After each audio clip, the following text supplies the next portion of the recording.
자, 지극히 개인적인 의견이기는 합니다만 저는 가족이 뭐 와이프하고 자식들까지 다 해서 고작 3명인데 카니발같이 엄청나게 큰 차를 사는 거를 이해를 못하는 편입니다.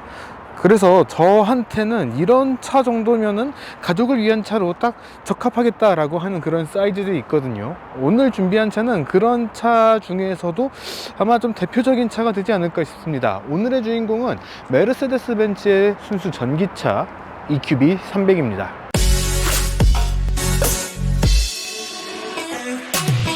자, 여러분 안녕하세요. 가명의전 추정필 기자입니다. 방금 말씀드린 것처럼 오늘의 주인공은 메르세데스 벤츠가 선보인 전기차 중에 하나인 EQB 300 모델을 준비를 했습니다.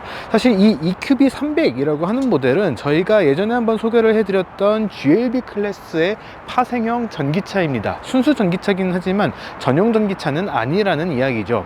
이 차를 보고 있으면 저는 참 매력적이고 가족을 위한 차, 혹은 이제 결혼 정년기에 있는 미혼 남성으로서 가정을 꾸린다 라고 하면은 꼭 이 차를 한 대 가지고 있으면 좋겠다 라고 하는 그런 생각이 굉장히 많이 드는 그런 형태의 차라고 이야기를 드리고 싶어요.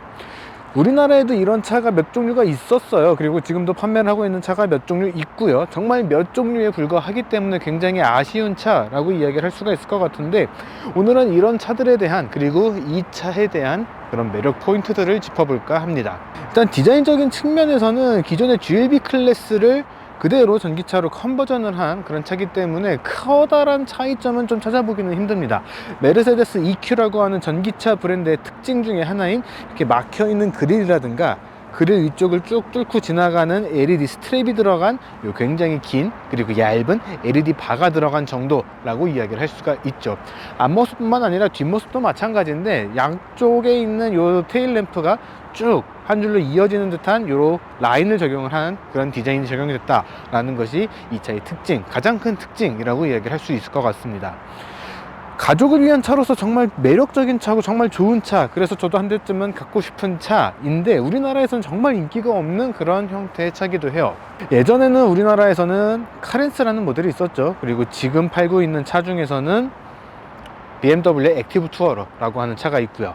예전에 우리나라에서 판매를 했던 차로 넘어가게 되면은 뭐 레조라든가 뭐 그런 조금 굉장히 컴팩트하지만 위로는 조금 건충하고, 그런 덕분에 또 실내 공간은 넉넉하지만 그렇게 부담스럽지 않은 사이즈의 차들이 조금 있었어요. 그런데 요즘에는 그런 차들을 정말 좀 찾아보기가 쉽지가 않은 그런 현상들이 좀 벌어지고 있습니다. 대체로 다 큰 차를 선호를 하다 보니까 그런 건데, 사실 이 EQB 혹은 GLB 클래스 같은 경우에는 그렇게까지 좁은 차 혹은 작은 차는 아니거든요.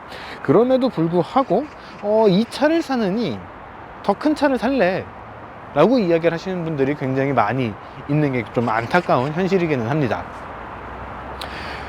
계속 뭐 결혼 정년기 뭐 가족이 있다면 이렇게 이야기를 드리고 있는데, 이 EQB 그리고 GLB 클래스가 이야기를 하는 것도 최고의 패밀리 SUV라고 하는 그런 수식어를 붙이고 있습니다. 이 EQB나 GLB 같은 경우에는 엄청나게 큰 사이즈는 아니지만 계속 말씀을 드리는 것처럼 조금 정중한 사이즈의 크기를 가지고 있어요. 그렇기 때문에 딱 겉에서 봤을 때 세단처럼 매끄럽고 낮은 프로포션, 혹은 SUV처럼 큼직하고 듬직한 그런 프로포션, 그런 것들보다는 약간 좀 효율적으로 쓸 수 있을 것 같은 그런 모습을 가지고 있는 것들이 디자인적인 특징이라고 이야기를 할 수가 있습니다. 거기다가 이 차 같은 경우에는 EQB 300 같은 경우에는 AMG 패키지가 적용이 되어 있기 때문에 조금 더 과격한 공격적인 스타일의 요 범퍼 디자인이라든가 이런 것들이 적용되어 있는 그런 모습들도 같이 확인을 할 수가 있죠. 사실 요즘에는 BMW 같은 경우에 M 스포츠 패키지, 그 다음에 벤츠 같은 경우에는 이런 AMG 패키지, 현대차 같은 경우에도 N 패키지라고 하는 약간 더 조금 더 고급스러워 보이는, 그리고 조금 더 스포티해 보이는 그런 인테리어 혹은 익스테리어를 같이 누릴 수 있는 그런 바디 패키지들을 같이 선보이고 있기 때문에 외관적으로 조금만 더 좀 세련됐으면 좋겠는데 라고 한다면 그런 것들을 선택을 하는 것도 한 가지 선택지가 될 수 있거든요. EQB 같은 경우에는 기본적으로 적용이 돼서 출시가 되고 있다 보니까, 판매가 되고 있다 보니까 그런 측면에서는 조금 더 선택지를 줄일 수 있는 그런 모습들도 같이 가지고 있다라고 얘기를 할 수가 있습니다. 일단 기존에 타봤던 GLB하고 외관상 혹은 그런 공간의 효율에 대한 것들에 대해서는 크게 차이점은 없기 때문에 굉장히 좀 빠르게 넘어갈 거예요. 이번엔 굉장히 빠르게 넘어갈 건데, 이 GLB 혹은 EQB 클래스가 매력적인 이유 중에 하나는 5인승 모델을 기본으로 하고 있기는 하지만 선택 품목을 이용을 해서 3열에다가 2개 시트를 추가할 수 있는, 그래서 7인승 모델로 사용을 할 수가 있다라는 점일 겁니다. 3열까지 추가를 하게 되면은 3열에는 키 제한이 조금 걸려요. 아무래도 뒤쪽으로 갈수록 조금 좁아지는 그런 측면들이 있다 보니까 그렇게 되는데, 165cm, 요즘에 뭐 아이들이 굉장히 키가 굉장히 크고 빠르게 크던데, 그래도 성인이 아닌 아이들이라면 충분히 태울 수가 있는 그런 공간을 자랑을 하고 있습니다. 거기다가 3열에도 카시트를 같이 설치를 할 수가 있기 때문에 조금 대가족이다 라고 하더라도 충분히 이 차만 가지고도 이동을 할 수가 있는 그런 공간의 활용성을 보여주고 있죠. 거기다가 2열 시트를 앞뒤로 조금씩 슬라이딩도 가능하고요, 등받이 각도도 약간 리클라이닝이 가능하기 때문에 공간에 대한 활용성은 전혀 걱정할 필요가 없다라고 생각이 듭니다. 3열에다가 시트 2개를 추가로 장착을 한다라고 하더라도 1000리터가 넘어가는 그런 트렁크 수납 공간을 자랑을 하고 있기 때문에 굳이 큰 차? 글쎄요, 저는 꼭 필요할까 라는 생각이 들거든요. 뭐 이제 이미 결혼을 해서 아이가 있는 분들이, 야 너도 결혼을 해봐, 짐이 얼마나 늘어나는데 휠체어 하나 실으면 트렁크가 끝나 라고 이야기를 하시는 분들도 굉장히 많아요. 뭐 아직 저는 결혼하지 않았기 때문에 휠체어를 실었을 때는 어떻게 될지는 모르겠지만, 그렇게 말씀하시는 분들의 차를 보면은 팰리세이드, 뭐 카니발, 모하비 대체로 우리나라에서 볼 수 있는 차 중에서는 정말 큰 사이즈, 제일 큰 사이즈의 SUV들을 타고 계신 것들을 볼 수가 있습니다. 근데 그분들의 트렁크를 보면은 공간이 되게 많이 남아 있단 말이에요. 그 한 번을 위해서 이렇게 많은 공간이 필요하단다 라고 말씀을 하시는데, 아이를 한 4명 낳을 게 아니다 라고 한다면은 요즘에 많이 만나볼 수 있는 가족 구성인 3명 혹은 4명의 가족 구성에서는 이 정도 트렁크 공간도 괜찮지 않을까 라고 생각이 됩니다. 저도 뭐 지방 출장을 많이 다니는 입장에서 캐리어라든가 이런 것들을 트렁크에다가 꽤 많이 넣고 움직이게 되는데, 제가 다녀보면서 느낀 걸로도 그 정도의 트렁크 공간이 꼭 필요할까 라는 생각을 굉장히 많이 하게 되거든요. 그렇기 때문에 이런 조금 컴팩트하지만 공간은 넓고 또 공간의 활용성도 좋은 이런 차, 굉장히 매력적으로 다가갈 수 있지 않을까 싶습니다. 자, 아무래도 파생전기차다 보니까 실내도 외관만큼이나 커다란 변화가 없는 그런 모습들을 확인할 수가 있습니다. 이 EQB 같은 경우에도 GLB 클래스의 그런 디자인들을 그대로 가져가고 있고요. 최근에 출시가 된 순수 전기차 뭐 EQS라든가 EQE 이런 차들과 비교를 하면은 한 세대 전에 이런 인포테인먼트 시스템 레이아웃을 그대로 가져간 그런 모습들도 확인을 할 수가 있습니다. 계기판과 인포테인먼트 시스템 10.25인치 디스플레이 2개가 연달아 붙어 있는 그런 구성으로 되어 있고, MBUX 시스템도 그대로 장착이 되어 있죠. 하이퍼 스크린과 같은 첨단 최신의 그런 기능들이 빠져 있다 뿐이지, 기존에 판매가 되고 있었던 벤츠의 그런 여러 모델들과 아주 동일한 그런 구성을 갖고 있다, GLB하고 동일한 구성을 갖고 있다, 이렇게 생각을 하셔도 좋을 것 같습니다. 뭐 차이점이라고 한다면은 이제 파생전기차지만 전기차로 변경이 됐다 보니까 배터리의 잔량이 이제 주유량을 대신해서 더 추가로 들어가게 됐고요. 그 다음에 엑셀 양은 뭐 이런 RPM 게이지라고 하죠. 이런 것들 대신에 지금 파워를 몇 %로 쓰고 있는지, 회생제동이 얼마나 되고 있는지와 같은 것들을 확인을 할 수가 있는 게이지로 변경이 됐다 정도로 생각을 하시면 될 것 같습니다. 뭐 이제 GLB에도 들어가 있던 것으로 기억을 하는데, 이제 요즘에 코로나라든가 이제 미세먼지라든가 이런 것들 때문에 이제 실내 공기에 대한 개선을 하기 위해서 굉장히 많은 것들을 넣어주고 있죠. 이 EQB 역시 이제 실내 공기의 질을 조금 더 개선을 하기 위해서 공기 필터 PM2.5라고 되어 있는데, 이렇게 공기 필터가 적용이 되어 있어서 향균 기능을 같이 해주고 있다라고 생각을 하시면 될 것 같습니다. 차 안에서 담배를 피시는 분들은 굉장히 도움이 많이 되는 그런 기능 중에 하나라고도 이야기를 할 수가 있을 것 같아요. 그 외에는 앞쪽에 뭐 무선 충전 패드라든가 이제 컵홀더에 달려있는 요 날개를 이용을 해서 조금 더 다양한 사이즈, 작은 사이즈의 컵들도 잘 고정을 시켜줄 수 있는 이런 기능들 그대로 적용이 되어 있고요.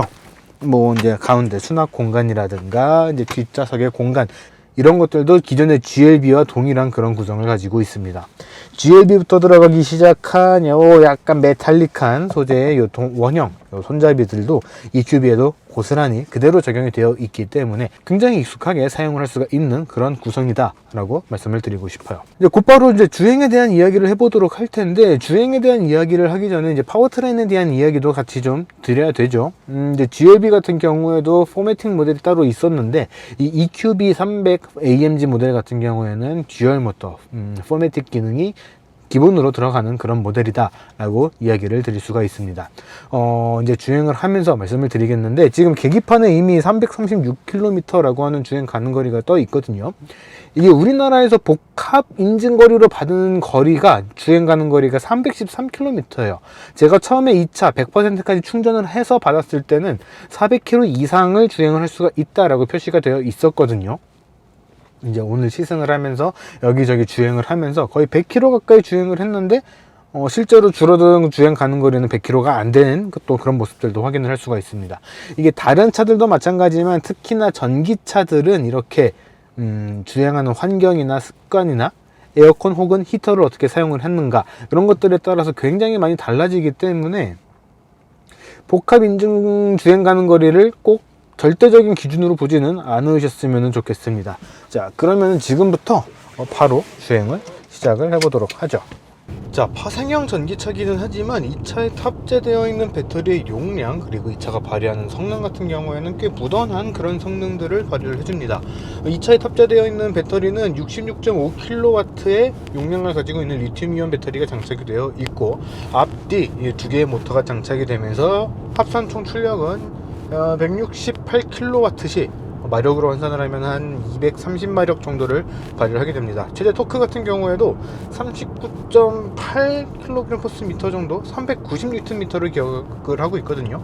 한 40kgm에 가까운 그런 출력을 발휘를 한다라고 이야기를 할 수가 있죠. 이게 계속 거듭 말씀을 드리지만, 이게 파생형 전기차다 보니까 그런 이제 전기차로서의 가장 중요한 포인트 중에 하나라고 할 수 있는 이제 주행 가는 거리라든가 그런 것들에 있어서 전용 전기차보다는 조금 불리한 측면들은 있습니다. 그런데 가장 먼저 출시가 됐던 EQC와 비교를 한다면은 그래도 상당히 준수한 그런 배터리 용량, 그리고 주행 가는 거리와 출력을 보여준다라고 말씀을 드리고 싶어요. EQA와 비교를 하더라도 크게 부족함이 없는 그런 주행 가는 거리를 보여주고 있기 때문에 비슷한 주행 거리에 조금 더 좋은 공간의 활용성을 갖추고 있는 패밀리용, 가족을 위한 이 패밀리용 전기 SUV라는 측면에서는 훨씬 더 매력적으로 다가가지 않을까 싶습니다. 주행의 감각이라든가 주행 감각과 같은 부분들은 기존의 GLB보다는 조금 더 매끄럽고 부드러운 그런 승차감들을 느낄 수 있다 라고 말씀을 드리고 싶어요. 그도 그럴 것이, 이제 전기차들은 아무래도 좀 무게가 많이 나가는 편이죠. 이 배터리 때문인데, 그런 배터리가 탑재가 되면서 무게가 조금 더 늘어났습니다. 그렇게 되면서 전체적으로 차가 조금 더 눌려서 조금 더 차분하게 달릴 수가 있는, 주행을 할 수가 있는 그런 측면들이 좀 있어요. 기존의 GLB 같은 경우에도 저는 그렇게 큰 불만은 없었는데, 몇몇 이제 구독자분들은 이제 반응을 보니까 특히 뒤쪽이 조금 많이 통통거려서 불편하다라는 그런 이야기들이 있었거든요. 그런 분들도 이 EQB는 한번 시승을 해 보시면은 훨씬 덜 불편한 그런 승차 감각을 느낄 수 있지 않을까 싶습니다. 훨씬 더 잘 눌러주고 또 정제된 그런 승차 감각, 주행 감각들을 보여주기 때문에 크게 불편함을 느끼지 못하고 부드럽게 주행을 할 수가 있는 그런 차가 아닐까 싶어요. EQA나 EQC와 마찬가지로 에코, 컴포트, 스포츠 세 가지의 주행 모드와 함께 플러스, 노멀, 마이너스라고 하는 세 가지 이 회생제동 단계가 같이 제공이 되고 있습니다. 마이너스로 했을 때 회생제동의 단계가 조금 더 강해지게 되는데, 크게 신경 쓰지 않고 그냥 일반적인 이 노멀 모드로 다 놓고 주행을 하셔도 그 주행거리나 이제 배터리의 잔량이라든가 이런 측면에서 크게 좀 부족하다, 조금 더 늘었으면 좋겠다, 조금만 더 많았으면 좋겠다, 그런 느낌들은 잘 안 들 것이다 라고 생각이 됩니다. 거기다가 헤드업 디스플레이 같은 경우에도 굉장히 다양한 그런 정보들, 지금 시속 몇 킬로를 주행을 하고 있는지, 어느 정도의 이제 전비를 보여주고 있는지, 순간 전비이기는 하지만 어느 정도의 전비를 보여주고 있는지, 그리고 차선 이탈이나 앞차와의 간격, 너무 가까워졌을 때는 경고를 띄워주는 이런 기능들까지 골고루 다 그대로 갖추고 있기 때문에 기존의 벤츠 모델들에서 만나볼 수가 있었던 그런 첨단 안전 기능들 전부 다 그대로 가지고 갔다라고 할 수가 있는 거죠. 그러다 보니까 이제 벤츠의 전기차를 이야기를 할 때 아무래도 가장 먼저 출시가 됐던 EQC를 기점으로 해서 이건 이렇게 해서 불편했어, 이건 저렇게 해서 좀 아쉬웠어 라고 이야기를 하는 그런 부분들이 많았는데, 그런 부분들에 대해서 크게 와닿지는 않을 것 같아요. EQC 이후에 나온 모든 이 파생 전기차 혹은 전용 전기차들이 굉장히 나쁘지 않은, 굉장히 좋은 그런 상품성을 갖추고 있었기 때문에 이 차에서도 동일한 수준의 꽤 높은 그런 만족도를 느낄 수 있지 않을까 싶습니다. 그럼에도 불구하고 전기차에서는 이래야지 라고 하는 그런 첨단 기술들, 그런 것들에 대한 좀 니즈가 있을 것 같은데, 그런 것들을 생각을 하셨다면 그런 측면에서는 조금 부족하게 느껴질 수는 있다 라고 생각은 해요. 파생형 전기차라서가 아니라, 전용 전기차가 아니라서가 아니라 그냥 굉장히 무던한, 그리고 편안하게 운행을 하는 것을 목표로 개발이 된 그런 차다 보니까 더더욱 그런 느낌들이 강하게 들지 않을까 싶습니다. 오늘 이제 여러 가지 스케줄을 이제 소화를 하면서 이 차를 타고 아침부터 꽤 부지런히 움직였는데, 그럼에도 불구하고 배터리의 잔량도 넉넉하게 남아있는 편이에요. 아직도 75% 이상 남아있는 그런 배터리를 보여주고 있는데, 제가 오늘 주행한 거리가 그렇게 짧다고는 못하거든요. 그럼에도 불구하고 무던한 그런 배터리 잔량을 보여주고 있다라는 거는 조금만 신경을 써서 주행을 한다라고 하면은 일주일에 한 번만 충전을 하면 되는, 아주 특별하게 뭐 장거리를 간다거나 하는 그런 특이한 상황이 발생을 한 것이 아니라면은 일주일에 한 번 정도만 충전을 하면은, 뭐 주말에 뭐 놀러 가는 것까지 해도 일주일에 2번 정도만 충전을 한다면은 크게 불편함 없이 운행을 할 수 있지 않을까 싶습니다. 그런 측면에서 역시 가격만 조금 낮게 접근할 수가 있다면은 굉장히 매력적인 전기차로서 시장에서 조금 더 많이 판매가 될 수 있지 않을까 싶어요.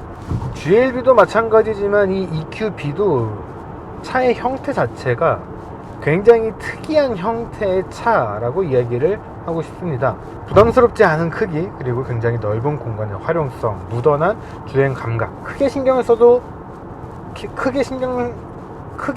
쓰지 않아도 되는 그런 무던한 감각을 동시에 자랑을 하는 그런 차이기 때문에 꼭 한번 고려를 해 보셨으면 좋겠어요.